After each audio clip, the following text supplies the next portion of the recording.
Sila ngayon ang mga bagong hero, walang iba kundi ang kawal Pilipino.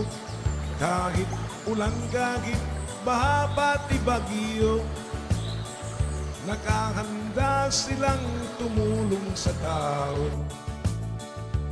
Ang mga sundalo na laging nakadistino sa mga buk na magugulo, mula Isabela, Lanao, Cotabato hanggang sa may Zamboanga, Basilan at Ulo. Sila'y gumagapa